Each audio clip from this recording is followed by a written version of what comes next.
Welcome to Hack Talks, brought to you by NetWitness Incident Response Team, your weekly dive into the hottest picks, the strangest twists, and you couldn't make this up moments in global security. Every week, we break down what's happening out there, challenge a bit of conventional thinking, and of course, crown this week's epic fail. My name's Gordon Dixon, your host based in Glasgow in Scotland, and I'm joined as always by Stefano Macalia, the director based in Rome, Italy. Ciao, Stefano. Ciao, guys. And James Sobel, senior manager in Merritt Island, Florida. Hi, James. Hey, where dreams are launched. Great to have you both here. Someone's in a very good mood today. You will be assimilated. All right, let's start it with in the news, the stories that grabbed our attention this week. That's been no shortage of eyebrow raisers. So, James, what's caught your eye this week? An interesting named telco in the Netherlands. And hey, not to pick on the Netherlands, but boy, they have had some tough times recently from a telecommunications perspective. The latest, Ditto, right? Major provider there, hit with a database breach and losing control of 6.2 million customer records. So a little different from the Salt Typhoon stuff that's been in the news lately, where they were after espionage and nation state actor kind of thing. This is the case where a threat actor that hasn't been named yet has gone after customer specific information, probably for future cyber criminal activity, maybe to base other and launch other attacks. But things they lost, birthdays, bank accounts, all the good stuff. So very concerning. I read one report that said something like 1 in 3 people in the Netherlands has been involved in this or some other breach lately. That's very concerning. Again, not to pick on the Netherlands. I feel bad that they've been targeted like this. This is a difficult situation. And it really points to the fact that we should all be more aware of, and I bet you we'll talk more about kind of telecom stuff later, but we should be more aware of what we're putting on our phones and Hey, James, what information they have. Odido said Yeah. that no password has been stolen, which Yeah. is funny because from one certain angle, that's true, I'm sure, but from the other perspective, everything else has been stolen. So it's not the material for the epic fail because we have much more wrongest things to report, but surely this one is still very, very concerning, as you anticipated. Personal identifiable information and obviously sensitive data, anything, even scans for ID has been collected. So okay, they don't have the passwords, they have everything else. Yeah, I mean, the good news is they don't have your phone records, and they're not taping, they're not getting the transactions or the transcripts of your calls. Hey, that is good news. But the bar has really changed because we've just said, yeah, but they got all that other great information on you.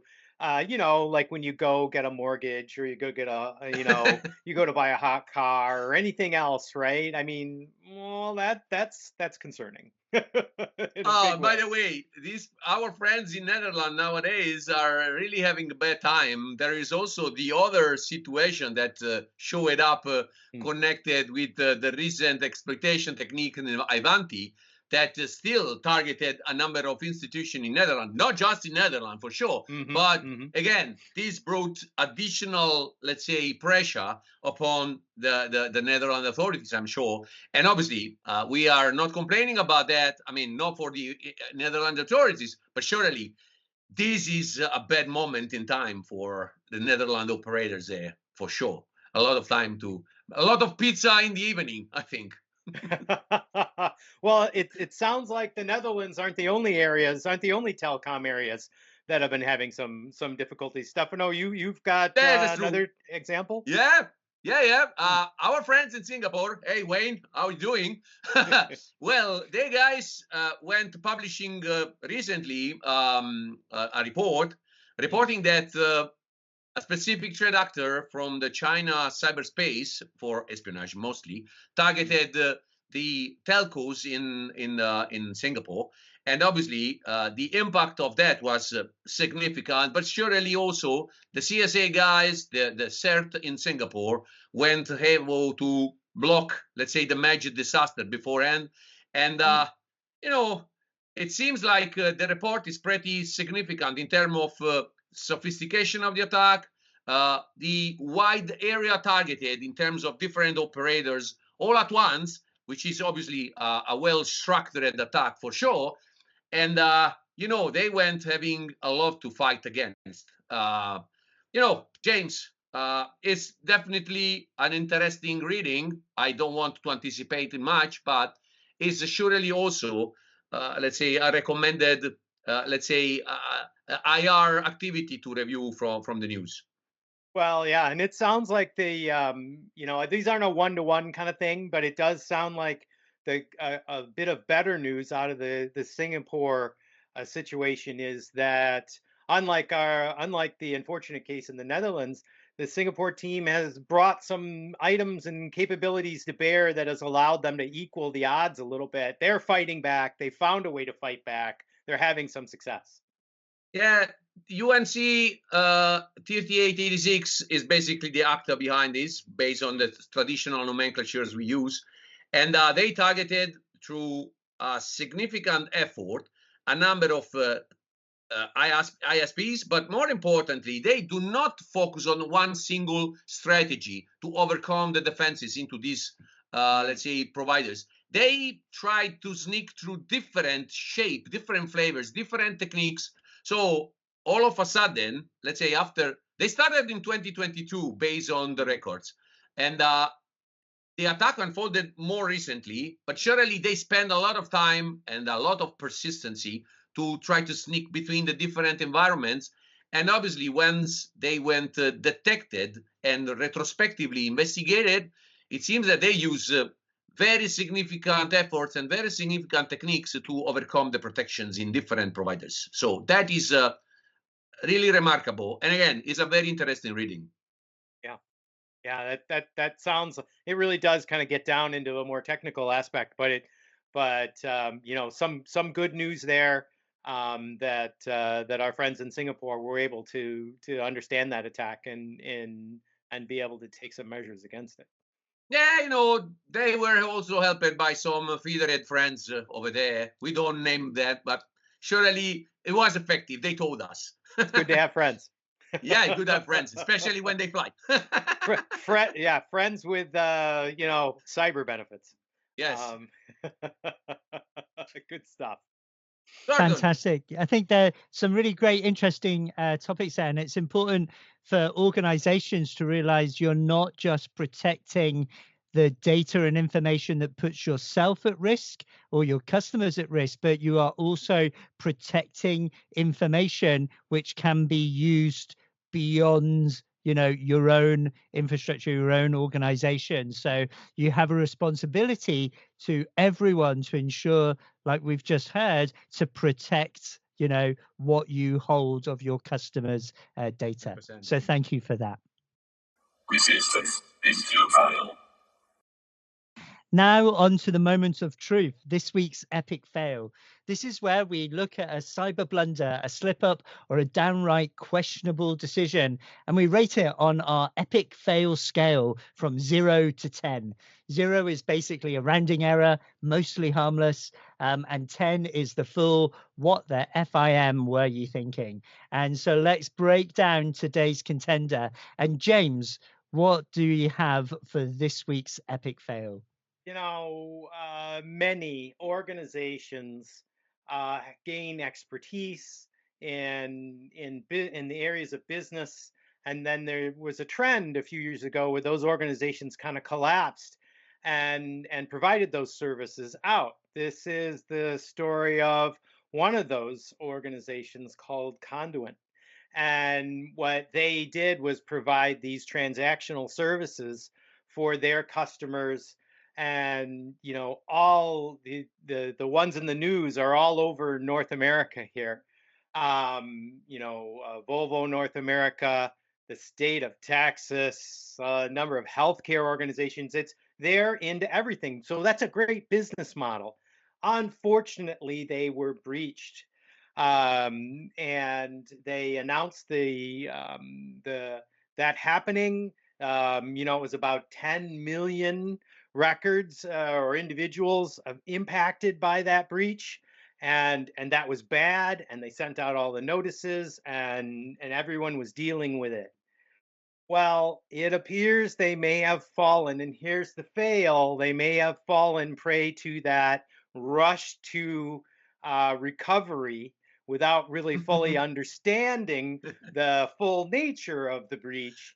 And unfortunately, it looks like it was more like 25 million records now. So they've had to come back and say, sorry, all of you all are way more impacted than we thought. And again, the nature of this, all the companies impacted across different segments, really opens up the concern everyone should have. But again, the fail here, the thing that really hurts is that they were breached, they dealt with it, and it looks like they didn't really do a good job handling this initially, and they allowed the attacker to come back and hurt them again. I will not wear the public relation manager shoes at the moment, to be honest. I believe the state of Texas is looking at, I think they're going to face some litigation against this, right? I think so. Attorneys generals are starting to look at this. I think, and again, maybe another episode or another discussion, but I think this is, ramifications. We talk about millions, right? Millions of records breached, and it's the bar is that's acceptable. The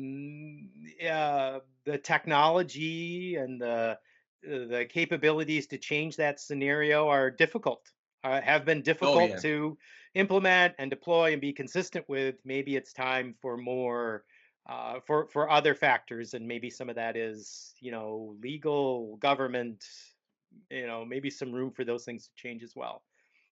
But this one hurts. Yeah. What strikes me from what you're both describing is the pressure that the cybersecurity professionals were facing from, as you said, Stefano, from PR, from, marketing, from the high profile nature, the range of organizations affected, like you said, James. And so for me, the fail is at the door of the people that bring the expertise. And it's a reminder to us all that we have that job to do as cyber professionals to ensure that we are robust in checking and investigating. So earlier in the episode, we talked about protecting against attack, but just as important is how we handle and how thorough and how disciplined we are in dealing with the consequences of an attack as well. Gordon, you're spot on. I think that from the other angle, the guys there missed the key point. The key point once you are detecting a breach is to contain. They do not contain it properly, I'm sure. I am speculating here. I was not engaged for sure. But one side is they do not contain it properly. From the other side, they do not evaluate it properly, the magnitude of the attack, which obviously are two elements that, one, they reach the critical mass of generating, let's say, short circuits, shortcuts into the overall visibility of the incident, create damaging reports and damaging results. The first is you announce something, and some days later, you need to announce the attack is much wider and much more impactful that you originally described. And that obviously will further damage and tarnish the reputation of the company, which is one of the typical things that we try to educate our folks, our customers to consider, that if you speed up too much the initial analysis on the activity without really understanding the whole logic of the attack, and you don't have the proper timeline, the proper logic connection between the things, you can potentially incur in this type of situations. I am wearing now let's say, the professional shoes. Apologize for that. It's not really the style here, but surely this is something that we need to think about. So for me, this epic fail is 7, just because I went into several of these type, and so I start having my skin on this type of situation. But probably it will be even 8. Yeah. And it's 8 that I'm thinking. I think not quite, you have one job, but it's starting to get very close to, within an organization, your colleagues are looking to you as the cybersecurity experts to be able to, investigate thoroughly and to follow a clear process to ensure what has happened and how far-reaching it is. So I'm going to score it 8. But back to you, James, as the one that brought us this topic in the first place. What's your score? Yeah, originally looking at this, I'm like, this is a 10, this is that, and but reading into it, right? And just the fact that this is the norm, right? This just happens all the time, that really brings my score down. So yeah, I think this is an 8. And it should be a 10, it should be an 11, it should be a bigger fail, but I think we're just too used to this. And Yes. I think that the public thinks this is a 5, right? I mean, no, everyone else thinks this is a 5. So I think it's good of us to be pushing 7 and 8s for this, and hopefully we can push these to higher fails in the future. Honestly, Absolutely. And I'm sure for the people that it happened to, it feels like an 11 for sure. For sure. You're spot on. just 25 million. I mean, not that many. I don't even planning to evaluate the size of the data stolen. It's Among Us, so it's it's even difficult to extract all of that all at once, right? 8 terabytes. I mean, yeah. Who's walking around with that? This week sounded fears horrors and And if you're listening and thinking, oh, I've seen something much worse than this, then tell us about it. Drop your nominations into the comments on this video and let us know either what your score is. Are you feeling it's a 5 or an 11? Or do you have some suggestions for us to look at epic fails in later episodes? Before we wrap up, let's flip the mood and with this week's mighty win, something genuinely uplifting from the cyber world, a moment of competence, cleverness, or just a rare feel-good story in a sometimes gloomy landscape. And I'm not just talking about the Scottish weather. And this week's mighty win comes from a report I saw in Wired.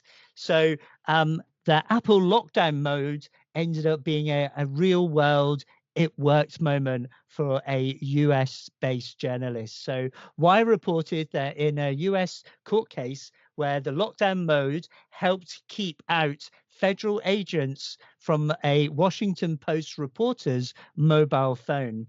It looks like the high friction security modes are worth it for high risk roles. And it got me thinking, and this is my question to you, Stefano and James, is what roles in your organizations would you see having that level of security on your mobile phone?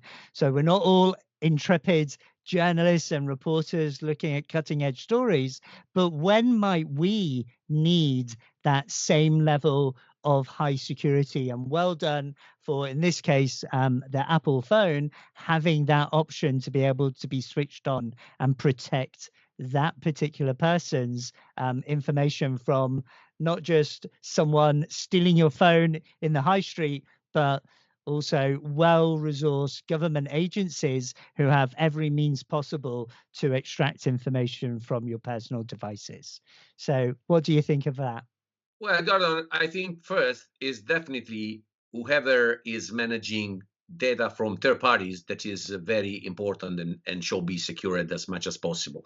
For example, in our team, there are some individuals that are operating with the federal governments, with the public agencies.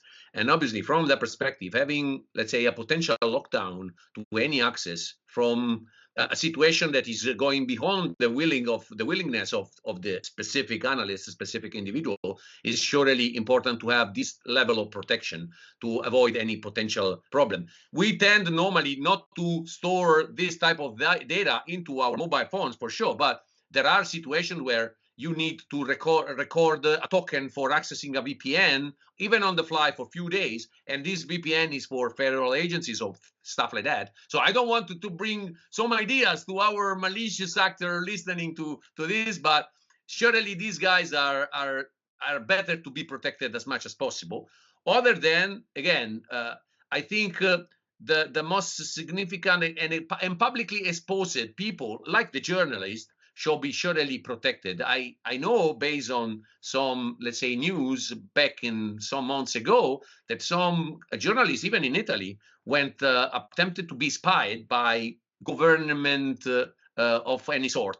So this reached the media and created a lot of fuss into the country. I think these guys surely should be protected at this level, even because they are, in my personal opinion, even if I am on a different fence, behind a different fence, I am surely, let's say, happy to have them investigating the malicious or the wrongdoings from whoever is doing that, cyber criminals, I don't know, whatever, not necessarily somebody who wears a hoodie, but surely it's important that these guys can operate with a length of protection to ensure their data and their sources. Stefano, I would I totally agree with that, and I would extend that. Just your everyday Joe, right? Everyday Joe and Jane. We've all got our phones, and what I take away from this story is, and what we talked about earlier, is there's a lot of interesting things there, and you as an individual need to have thought about this like that reporter did. That reporter thought about it, and lockdown mode is for those type of people, and it really puts some restrictions on your account. Something that an everyday user might be just aware of is turn your phone off. If you think you're in a risky place, turn it off. The protections of the phone go way up when it's encrypted. There are different capabilities in place to protect your data and things. Now with facial recognition, if your phone is on, right, somebody steals it and puts it in front of your face, they're in, right? Yeah. So, I mean, think about your particular situation, but I think there are some just everyday simple things you can do, maybe not as, as serious as lockdown mode, that might be good for you, good protections for you as an individual, as a consumer, from a privacy perspective, and from hey, my phone got stolen, or hey, the bad guys are after my info. I agree. Fantastic. And it's, as you say, it's a good reminder to know that these features are being made available to everyone. These are not like, government level kind of sort of features. These are things that we all have access to, and we may all have a situation where we need to rethink our personal device security. You have been watching Hack Talks. With that, a huge thanks to Stefano and James for joining me today. And thanks for you for tuning in. This has been Hack Talks from NetWitness Incident Response. And we'll see you next time. So it's goodbye from me, Gordon Dixon in Glasgow. And Stefano. Hi from Stefano from Rome. James from Merritt Island. Stay safe out there, folks. Take care and thanks for watching. Ciao, bye.